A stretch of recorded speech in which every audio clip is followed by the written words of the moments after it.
Ayan, nag-ready na naman si Ate Lisa ng breakfast. Hindi niya kasi alam kung anong gusto kong kainin. So, lagi siyang maraming choices. Ang pinaka-importante sa lahat ay milk. I love my shirt today. It's number 8. Nakara number 9. Today is number 8. Okay? Kakain na tayo.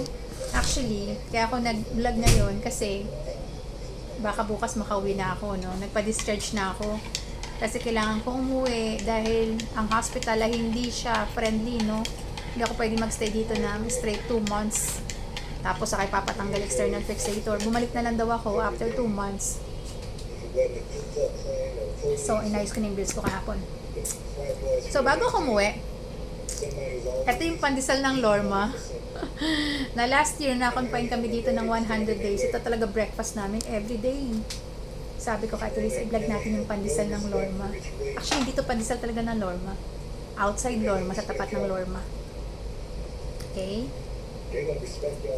Ito ang pandesal talaga ng hospital ng Lorma. It's small and soft. Let me taste kung ano mas masarap.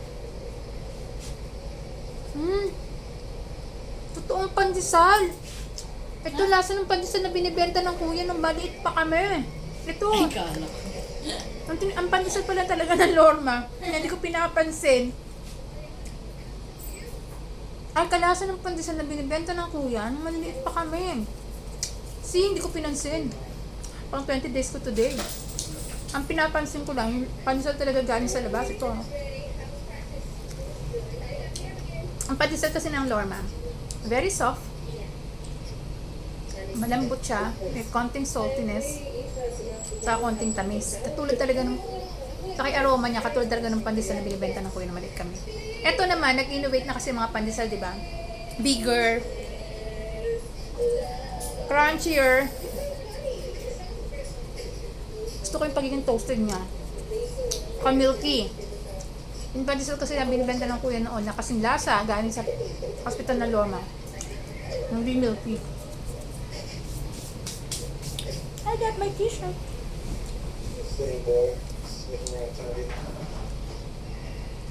Ayoko talagang kumain pa eh. Kaya alam hapdan siya ko due to medicine.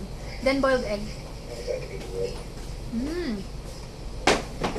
Road to pagtaba. Road to pagtaba. Tilisa tala, nasabayan mo na ako kumain. And then pansit. Ayan. I have my pansit. Wala akong tinidor. Nanganap ng tinidor.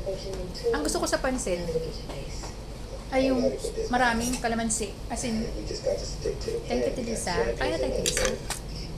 Ang gusto ko talaga sa pansit, no? As in, yung talagang sobrang daming kalamansi. I love kalamansi, no? Kalamansi is like talaga sa akin pagdating sa pansit. Ayan. 2 kalamansi. So, magkapa-discharge na ako bukas ng umaga. Ayusin ko yung bills. Baka mga gabi ng Lunes makauwi na kami or Martes ng umaga. Depende, no? Kasi makikisuyo pa ako ng ambulance sa... Kaya hirap kasi mag-ban. Ang ban kasi hindi talaga siya... Ang gusto ng kuya, sunduin ako eh. Naka-raptor kami. Hindi talaga friendly sakyan yun. Lalo kung hanggang Bulacan. 5 hours travel. Iba talaga pag ambulance. At least mas comfortable. Okay? Kainin mo yung lugaw mo. Here is Ate Lisa. Nahiya siya! Kain ka na, Ate Lisa. Ayaw kong kainin yung lugaw na galing sa Lorma. Kaya sabi ko, Ate Lisa, sa'yo na lang yan. Tsura ko.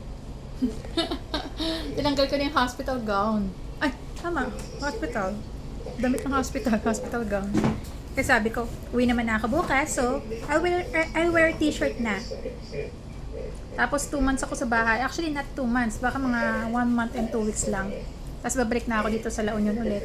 Ang hinahabol ko kasi sa La Union, yung surgeon na nag-opera sa akin since day 0. Day 0, day 1. Siya talaga si Dr. Pedraza. Napakahusay talaga na surgeon. At saka ganun ako eh. Meron akong, ang matawag dito? Meron akong trust issue. Yung parang, kung sino, loyal ang puso ko. Kung sino yung unang nag-opera sa akin, gusto ko siya na. Parang nakaraan sa thyroid ko, talagang kinukulit ko si Dr. Jason, no? Si Doc Jason. Pero sabi ko, Doc, operahin mo ako ulit. Talagang kinukulit ko talaga siya noon. Though, nandun naman talaga si Doc Ida na sabi niya nga yung master niya. Pero syempre, ngayon kay Doc Pedraza, ganun na naman ako. Meron na naman akong hinahanap ko na naman yung surgeon na unang nag-opera sa akin. Kaya kahit malayo ang laon yun, talagang dito ako tumakbo, no? Nakatawag doon, naghahanap ng sense of security. Kasi dahil naging successful ka sa unang operation mo, gusto mo, kung if ever may mga succeeding operations ka pa, yung nag-opera ulit, siya ulit. Parang ganun, no? Hirap ipaliwanag. Anyway, kain na tayo. Kakain ko na lang to. I love chili. Nakain ko talaga ang sili. Lumot daw yan, no?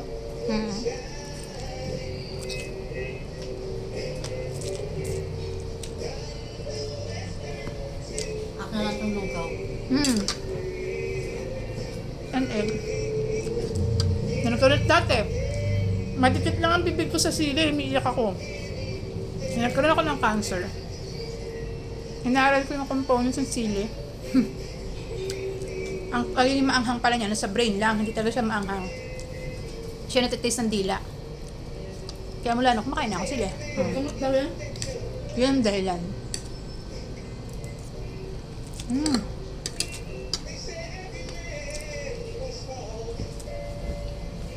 Boom. Tabang?